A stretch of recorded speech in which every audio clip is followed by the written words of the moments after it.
नमस्कार दोस्तों, आज हम प्राणी के भाग्य और सौभाग्य के बारे में हम बात करेंगे। सबसे पहले हम भाग्य के बारे में चर्चा करते हैं।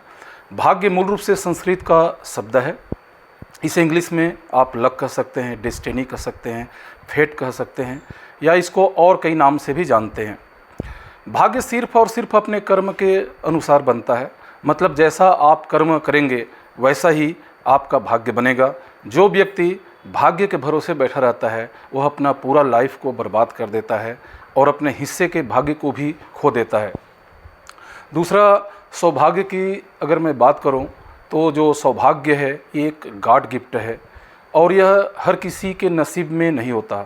जिसे मिलता है अगर वह उसका लाभ नहीं उठाए या अनदेखा कर दे तो यह उसके लिए एक बहुत बड़ा अभिशाप बनकर रह जाता है।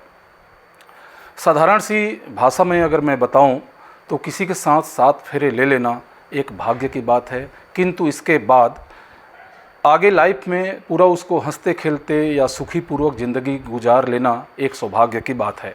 ठीक है ना। भाग्य का प्राणी के जीवन में क्या संबंध है, इसमें हम चर्चा करते हैं। भाग्य और कर्म में एक संघर्षपूर्ण संबंध है। यदि हमें जीवन में सफलता चाहिए तो हमें उचित कर्म करते रहना चाहिए, जिसके फलस्वरूप हमें अच्छा भाग्य मिलेगा। भाग्य आपके कर्मों का एक फल, जिसको आप रिजल्ट बोल सकते हैं, रिजल्ट है, जो कर्मों के अनुसार प्रभावशाली होता है। यदि आप अपने कर्मों का धार्मिकता, सत्य और सच्चाई के मार्ग पर करते हैं तो भाग्य आपके पक्ष में होगा। पूरे जीवन का जो कर्म क्षेत्र है, धर्म क्षेत्र है, भाग्य से ही जुड़ा रहता है। भाग्य, जिसको आप नसीब या किस्मत कहते हैं, घटनाओं का एक पूर्व निर्धारित क्रम है। इसे अवधारणा को ऐसा माना जाता है कि सब कुछ पहले से ही तय है और जो हो रहा है उसी वजह से हो रहा है। यानी यह मान्यता है कि भविष्य पहले से निर्धारित है और वैसे ही सब कुछ होगा, चाहे किसी व्यक्ति का हो या अन्य किसी प्राणी का। भाग्य आपके कर्म पर ही टिका हुआ है। भाग्य के बारे में जो साइकोलॉजी का क्या अनुमान है, इसको हम देखते हैं। भाग्य वह असंभावी दैवी विधान है जिसके अनुसार प्रत्येक पदार्थ और विशेषतः मनुष्य के सभी कार्य, जैसे उन्नति, अवनति, पाप, पुण्य, सुख दुख आदि पहले से ही निश्चित रहते हैं और जिससे अन्यथा और कुछ हो ही नहीं सकता। पदार्थों और मनुष्यों आदि के संबंध में पहले ही से निश्चित और अनिवार्य व्यवस्था या क्रम बन चुका होता है। ये सब भाग्य के अनुसार होता है। मनोवैज्ञानिक का भाग्य के बारे में क्या अवधारणा है, इसमें हम चर्चा करते हैं। एक डेवलपमेंटल साइकोलॉजी में प्रकाशित एक पेपर में टेक्सास विश्वविद्यालय के जो मनोविज्ञान प्रोफेसर हैं, जैकलिन डी वुली, ने भाग्य को 3 तरीक़ों से परिभाषित किया है। पहला ये है कि भाग्य एक अलौकिक घटना है, उसका मानना है। दूसरा, यह एक स्पष्टीकरण है जिसका उपयोग कुछ लोग घटनाओं का अर्थ निकालने के लिए करते हैं। तीसरा, उसका मानना है यह एक व्यक्तिगत गुण है जो किसी के भीतर होता है। इंसान का भाग्य कौन लिखता है, इस पर हम चर्चा करते हैं। इंसान अपना भाग्य खुद लिखता है और अपने मुकाम को हासिल करता है। कई लोग बोलते हैं कि ईश्वर द्वारा भाग्य लिखा जाता है, जो कुछ लोग कहते हैं ग्रह नक्षत्र द्वारा भाग्य तय होता है, लेकिन ये सब बेकार की बातें हैं।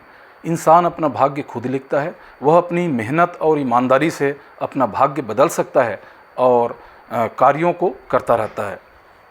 नेक्स्ट इसी में आते हैं, भाग्य से संबंधित कुछ सिद्धांत क्या है, मनोविज्ञान क्या कहता है इसके ऊपर में।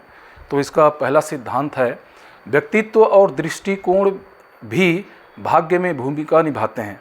अगर कोई मानता है कि वह भाग्यशाली है और मानता है कि अच्छी चीज़ें होंगी तो वह किसी काम में और अधिक मेहनत करेगा।